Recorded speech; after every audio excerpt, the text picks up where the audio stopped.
Certo. Libertà assoluta. Quindi ecco, non c'è un range in cui si sta dentro per range? No. No, tenete presente che Bersani qualche anno fa abolì tutte le tariffe professionali per le professioni ordinistiche, quindi se non valgono per le professioni ordinistiche tanto meno valgono per le professioni cosiddette non organizzate, quindi è il mercato che è libero sotto questo profilo. Quindi per avere un buon servizio di un amministratore si valuta, al di là del costo, anche i servizi che fornisce? Certo che sì, ma soprattutto la professionalità. L'altro giorno ho assistito a un'assemblea di condominio molto particolare perché si trattava di costituire per la prima volta un condominio in un importante palazzo storico e c'erano 3 preventivi di 3 amministratori diversi. I primi 2 erano sui 5.000 euro l'anno, il secondo era di 10.000. I condomini hanno scelto quello da 10.000 euro perché conoscevano l'amministratore che aveva fatto questa proposta per le sue capacità, per la sua esperienza, per la sua professionalità. Quindi come tutti i professionisti va scelto non tanto perché costa poco, quanto perché è bravo a fare il suo lavoro. Posso precisare? Prego. Vi ringrazio. No, scusa. L'amministratore è per sua natura un mediatore e un conciliatore. Voi condomini dovete mettere in bilancia anche questo. Inoltre l'amministratore fa da parafulmine ai condomini per tutte le responsabilità penali che cadono sui componenti la proprietà di un condominio. Parlo della sicurezza incendio, parlo della sicurezza sull'ascensore, parlo sulle scale, cioè non è solo far di conti, dovete scegliere un amministratore che abbia delle capacità eclettiche per poter soddisfare le vostre esigenze, perché io sono dell'avviso e penso che Alvigini condivida, l'amministratore deve far vivere bene e tranquilli i propri amministrati. Va bene? Grazie a lei per aver telefonato. A proposito di bonus 110, poi facciamo un attimo di pausa, poi riprendiamo subito dopo. Quali sono gli adempimenti che l'amministratore deve seguire per svolgere correttamente il suo mandato in materia di super bonus? Glielo chiede a Bertin che è più bravo di me. Prego Bertin.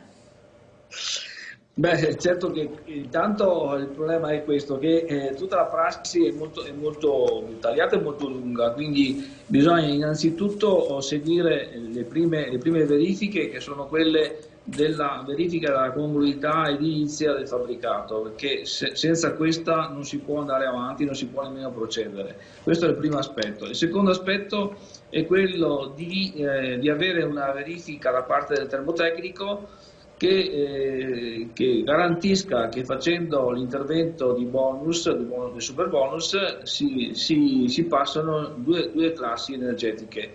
Ecco, queste sono le prime 2 condizioni perché si possa pensare di programmare l'intervento di super bonus.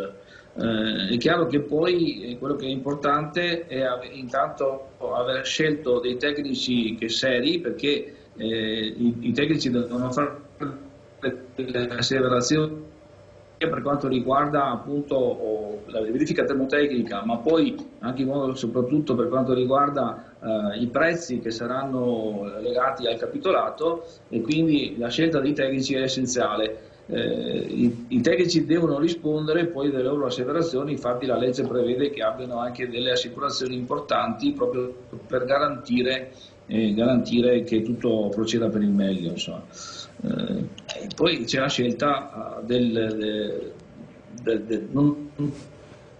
non tanto che può fare direttamente con la cessione del credito, ma soprattutto per i condomini più importanti scegliere un general contractor che sia in grado di acquisire i crediti derivanti appunto dall'intervento del super bonus. Abbiamo la telefonata, pronto? Pronto? Buonasera. Buonasera, mi chiamo Alessandro, telefono da Padova. Buonasera Alessandro, prego. Allora, io abito in un condominio in Padova dove il nostro amministratore sta forzandoci a fare, cioè dice tanto bello, insomma facciamo sto 110, però io ho posto un problema. Noi non siamo in un terreno che è di nostra esclusiva proprietà, il nostro è un super condominio, siamo 3 condomini all'interno della stessa area, che è un unico mappale indivisibile, sul quale tra l'altro c'è un vincolo di inedificabilità del Comune di Padova che ha fatto quando è stata concessa la licenza edilizia, e quindi noi, facendo lo spessore che ci ha proposto dell'isolamento di 15 centimetri, per cui noi andremo a occupare una parte del terreno che non è di nostra esclusiva proprietà, e in più il vincolo sono 120 metri cubi di aumento del volume del condominio. Io ho fatto ho mandato addirittura una raccomandata al nostro amministratore ponendo di questo problema e lui non mi ha mai risposto. Ok, volevo un parere di voleva un parere, certo. O lo dico o Bertino? Bertin sta intervenendo, prego. L'aumento volumetrico derivante dal cappotto non è considerato un aumento di volume del fabbricato, è chiarito dalla normativa, quindi quella domanda che ha fatto, chiaramente la risposta è può andare avanti tranquillamente, perché appunto, ripeto, il cappotto non viene considerato un aumento di volume. Occhio che però c'è una precisione, adesso so che state facendo un consulto rapido in diretta, Vigini e Cambruzzi, prego. Nel senso che evidentemente il cappotto estende verso l'esterno il confine. Bene, è stato stabilito dalla legge che questo sconfinamento, che può essere di qualche centimetro, 14 minimo, ci sono adesso le tecniche nuove dei 4,5 14 cm e non viola la distanza fra costruzioni, quindi questo scusi, siamo in proprietà noi non abbiamo un problema di distanze, noi abbiamo un problema di poggiare una cosa sul terreno che è di proprietà non nostra, esclusiva. Perché vivono in un super condominio. Io ho trovato una sentenza della Cassazione fatta nel 2020, non mi ricordo in che città è, dove per un problema, appunto una lite fra vicini di condominio, la Cassazione ha stabilito che quando si fa il 110% si deve sempre in ogni caso tenere conto dell'aumento di volume e di dimensioni del condominio. Per cui io appunto lo chiedevo a voi sperando che mi sapeste dire, è giusto che io vada a mettere 10 metri quadrati di isolamento su un terreno che non è esclusivamente mio? Tra l'altro noi siamo in 9 appartamenti nel mio condominio, gli altri sono altri 15 i proprietari del terreno. Siamo in 24. Non è vero perché è un super condominio. Un attimo solo, facciamo finire il telespettatore, prego. È tutto qui. Okay. La sentenza della Cassazione, più tutto volevo capire.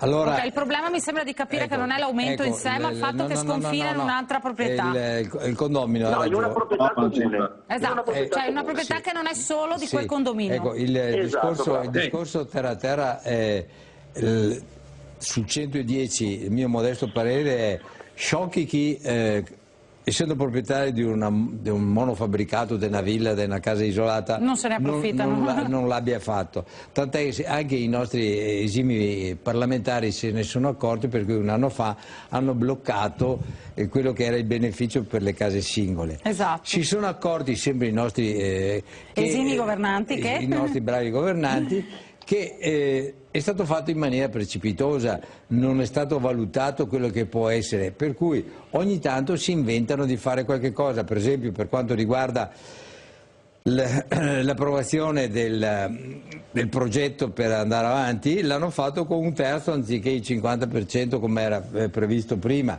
però si sono trovati che già i magistrati, uno dice bianco e quell'altro dice nero.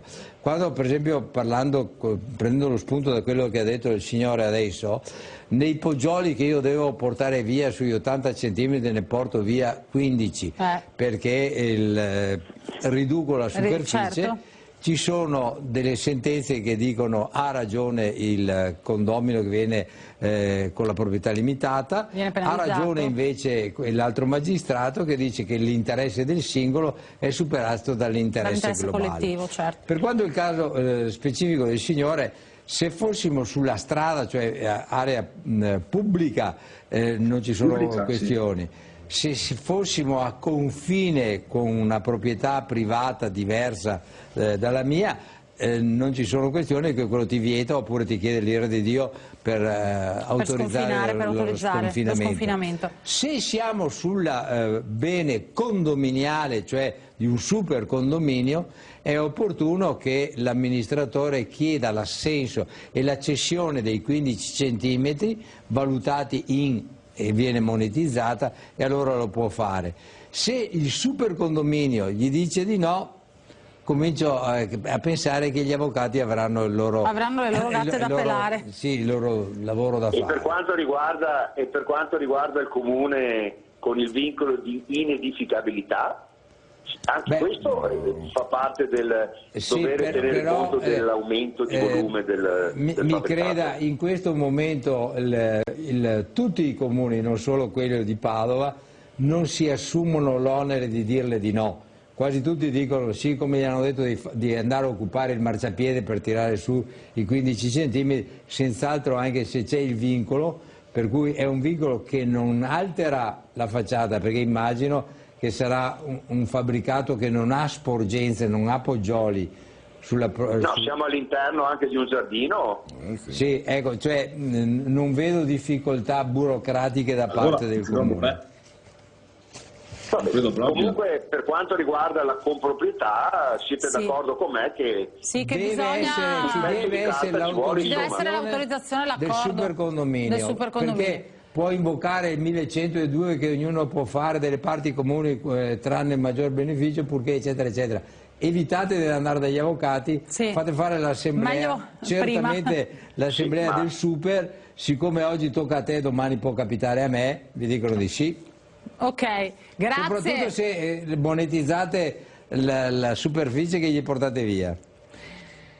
Ok, grazie per la telefonata. Adesso abbiamo un attimo di pausa, poi riprendiamo subito dopo ancora con il condominio della nostra diretta del giovedì con l'ANACI, Associazione Nazionale Amministratori di Condominio. A tra poco.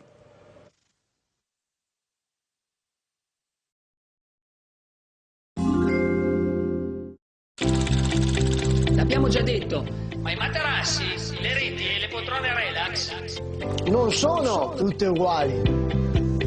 Praticamente ogni giorno noi cerchiamo di trovare la soluzione più adatta alla persona che entra qui dentro. Così siamo sicuri di suggerirvi il prodotto giusto. Prodotto giusto al miglior prezzo. Al miglior prezzo di fabbrica.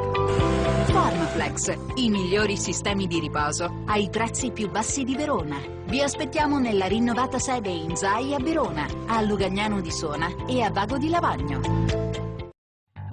Fly, noleggio auto nuove ed ibride, anche a lungo termine. Offriamo servizi di qualità a prezzi vantaggiosi. Ovunque tu ti trovi, noi portiamo la tua auto a destinazione. Autonoleggio Fly. Ci puoi trovare in via Belino 29 a Verona. Rakasitende dà l'opportunità ai propri clienti di usufruire dello sconto immediato in fattura del 50%. Per maggiori informazioni visitate il nostro sito www.rakasitende.com. Venite a trovarci presso i nostri punti vendita a Verona, in via del Lavoro 34, e a Mori, in via Dante 22. Vi aspettiamo!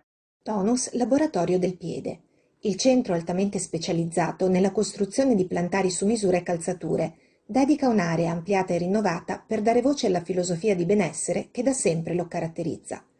Tecnologia di rilevazione dei carichi posturali all'avanguardia, sale prova, circuiti test, una vasta scelta di calzature per l'inserimento dei tuoi plantari e la partnership con l'ambulatorio podologico Dottor Troisi, adiacente al laboratorio, per una totale gestione delle problematiche del piede e dell'arto.